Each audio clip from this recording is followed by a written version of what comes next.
Never a dull moment in the NFL. Hello and welcome into First Take. Appreciate you starting your week here with us alongside Skip Bayless and Stephen A. Smith. I'm Molly Karam. Good morning, gentlemen. Condolences about your lost quarterback. Condolences about your Cowboys. Yeah, I know. We both lost our quarterbacks. We lost our quarterbacks, but somehow, some way, I feel good today. Yeah? I feel good today. I don't know what it is. I think the Steelers won. The Cowboys lost. Oh. Okay. Makes me feel good. Oh, we'll get into that. Just saying. I still have my quarterback. I'm just saying. All right, coming up, we're recapping all the major NFL storylines from Sunday. We'll hear from the guys on what they alluded to. The Cowboys taking their first L of the season at the hands of the undefeated Falcons. How about that? Plus, Cam Newton and the Panthers also have a perfect record, but not everything was smooth sailing Sunday. Wait till you hear what Ed Hockley, the referee, said to Cam yesterday. We'll react to that. But first, the Eagles got their first win of the season on the road in New Jersey, defeating the Jets 24-17. Darren Sproles returned to punt 89 yards for a score. Ryan Matthews rushed for over 100 yards while starting in place of the injured DeMarco Murray. The Eagles improved to 10-0 all-time against the Jets, who are coming off a victory at Indianapolis last Monday night. Philly aided by 3 Ryan Fitzpatrick interceptions. Stephen A., does this game prove that your Philadelphia Eagles have figured things out? Absolutely not.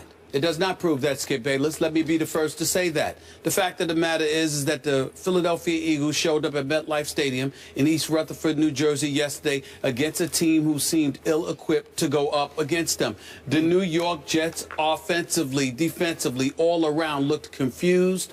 They looked lost. They looked pathetic. And by the way, I might add, it just irritated not just Jet fans, but anyone who looks at the Jets and continuously finds themselves in a position that whenever you sit up there and say the Jets have arrived, that somehow, some way the Jets are okay, something else happens. Now, you can sit up there with that face of yours, all right, sitting there going like this. Well, you know what? I'm not caught up in it either. I told you that the Eagles weren't going to do anything in the NFC East. I told you not to get caught up in there. Oh, so what, all right? I don't feel like sitting there and giving you kudos for that because we'll get to your Cowboys soon enough. But I will say this to you. The Philadelphia Eagles showed me absolutely nothing. Not just because they went scoreless in the second half, but in the first half, that Jets team just seemed ill-prepared. Now, I am a fan of Todd Bowles. We all know this. And I think that he's going to be a sensational coach. But I did say in that first half yesterday, he didn't have them ready. Their offense, first of all, don't even get me started with Ryan Fitzpatrick. I just can't believe. I don't want you to faint when I say this, Skip, but there are actually people who call into my radio show every day that are actual fans of Ryan Fitzpatrick. Why, I have no idea whatsoever. It seems to me like the IQ from your Harvard education doesn't necessarily translate into you performing big time on a football field on an NFL Sunday. Brandon Marshall know what the hell he was thinking about with maybe one of the stupidest turnovers that I've ever seen. But, you know, we understand that he was willing to admit that, and we'll let that go. Only had 23 yards rushing. We know that with Ryan Fitzpatrick as your quarterback, you're going to have to run the football effectively. You weren't able to do that. We transitioned to the Philadelphia Eagles. We talk about DeMarco Murray, y'all. The absence of DeMarco Murray actually had the Eagles looking better. You said it. I will give you props for this with a smile on my face. You are absolutely right when you said Ryan Matthews may be better for this system than DeMarco Murray. But let me tell you something. Neither of them is better for the system than Darren Sproles. I mean, when you see what he did with the 89-yard punt return, with the 1-yard run, I mean, he was absolutely sensational yesterday. There's no question. And he came into the game, by the way, as the Eagles' leading rusher. He had 46 yards rushing on the season in his first 2 games. And then he was actually their leading rusher because we all know that DeMarco Murray had 11 yards and 21 carries, and Ryan Matthews only had 4 attempts, for crying out loud. But he showed up yesterday with 108 yards rushing. The Eagles came out, surprised everybody, switched things up a little bit. Obviously, their blocking was exceptional. Sam Bradford, even though he wasn't that impressive to me, did throw a couple of impressive passes. The defense overall for the New York Jets seemed ill-prepared. But to answer the question directly, do I believe that this is that some epiphany has hit us, or in my case has returned, and that the Philadelphia Eagles have shown that indeed that the first 2 games were an aberration and that things are going to look bright for them going forward in the NFC East? My answer would be no, primarily because, once again, they won 2 additional quarters without scoring a single point. So they had went scoreless in 5 quarters of the first 2 games out of the 8. Now they've gone scoreless in 7 quarters out of 11. I mean, out of 12. I want to compliment you to start this show and appreciate the fact that for once, for the first time in a long, long time, you did not overreact to what you saw yesterday and leap with both feet back aboard the Eagles bandwagon.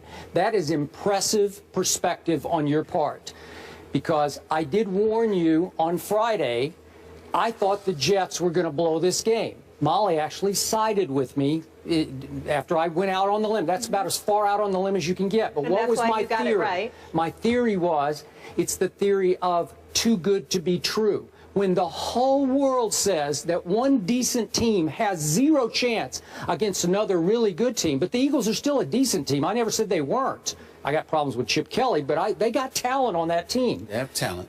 Every time I've seen that happen in my career, invariably, the underdog pulls off the shocking upset. You know why?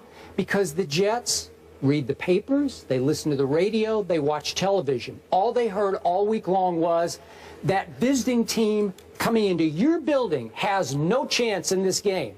And that's exactly how the Jets played yesterday. They came out flat, emotionally, psychologically flat. There was no urgency. There was no killer instinct from the start. They were back on their heels. And you finally looked up, and it was 24-0. Chip Kelly? Are you kidding me? Okay, now what good did we take away from it? Well, none at the quarterback, because what you said was going to happen to Sam Bradford did happen to Sam. He was pathetic to me, generally pathetic. His QBR was 26, again, on a scale of 0 to 100. It's hard for me to say that, though. So many drop passes I saw the Eagles but you know what? Yesterday. Listen, this was not impressive. What was he total in this game? It's just he was 14 to 28 for 118. That's not big time, take it to the bank kind of numbers. That's not going to change the balance of power in the NFC East. I will give you Ryan Matthews. He's quicker out of his cuts than DeMarco is. So he's a little better fit. And for him to get 108 yards rushing, that is impressive. I will give you that. I thought their defense came to play just because they've been shamed so much that it was the reverse psychology of these guys came out like, okay, watch this. We ain't this bad.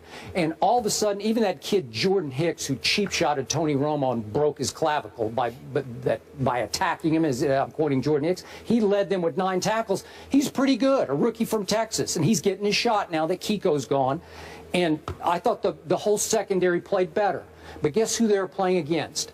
It's the same old Ryan Fitzpatrick. He's okay, but when you least expect it, he's going to throw it to the other team. So if you throw it to the other team 3 times, and then Brandon Marshall tries to make the ultimate hero play, and I'm not going to condemn him for it either, because they're down 17-0 on the Brandon Marshall play, and it was the equivalent of the basketball player going into the lane and going up to make a pass or a shot and then having nowhere to go. He thought he had to throw it back to somebody to make some sensational play, and there was nobody to throw it to except the wrong team. So you turn it over 4 times. Darren Sproles, you allow to get loose and take it all the way to the house on a punt return, which is like a turnover to me. It's like a touchdown turnover. So there are 5 huge blunders. You're not going to be able to overcome it even at home. Now, I think the Jets are a little overrated. I wasn't with you. You said they were a wild card team. I got Buffalo as the wild card team coming out of that division. Correct. That is correct. Okay, I'm still not sold, but when, obviously, if Revis is a little nicked, and Antonio Cromartie can't finish the game because he's got his knee, and Ivory can't go. If you take away those little edges at those positions, all of a sudden they're vulnerable because the game is going to come back on Ryan Fitzpatrick. He had to throw 58 passes yesterday. Well, I don't think he had to, and that was one of the other things, Skip. Well, I don't think he had to throw the 58 passes. Is that a Chan Gailey issue? Not to mention, yeah, I think it is. And then the other thing is that I think that the Jets' pass rush will be significantly upgraded once Sheldon Richardson comes back. Maybe.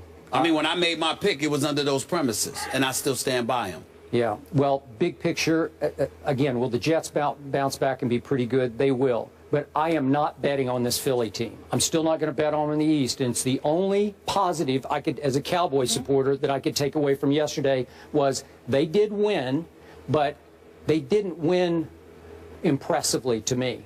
They won by default because the other team didn't show up. I totally agree with that. And I'm of the mindset, listen, there's still a lot of work that they have to do. I guess a win could do a lot of confidence for you. But to me, what I'm seeing from you got to remember, Sam Bradford decided to bet on himself. He thought that he was worth more money that they were offering. He's betting on himself. I don't know how wise of a bet that appears to have been. But that also means there is the possibility that he could be gone from the Eagles as of next season. You're Chip Kelly, not that Nick Foles is anything to brag at home about, to go home and brag about, but at the same time, you know, who's going to be your quarterback in the future? What kind of players are you going to be able to get? These are all the kind of things that I think we need to watch out for and monitor with Chip Kelly and his Philadelphia Eagles, because I'm not sold. I'm not sold based on what I'm seeing. Right, and before we go completely gaga over what Sproles did yesterday, I'm going to remind you, he carried the ball 11 times for a total of 17 yards, and he caught 4 passes for a total of 19 yards. So it wasn't within the confines of the offense he did his damage. Right.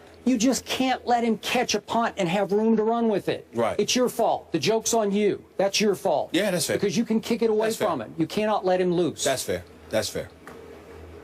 He sure is fun to watch, though. Oh, he's fun when he gets so going. Oh, yeah. He's fun to watch, yep. All right, so the Redskins, Eagles, and Giants are all now tied at 1-2 behind the Cowboys.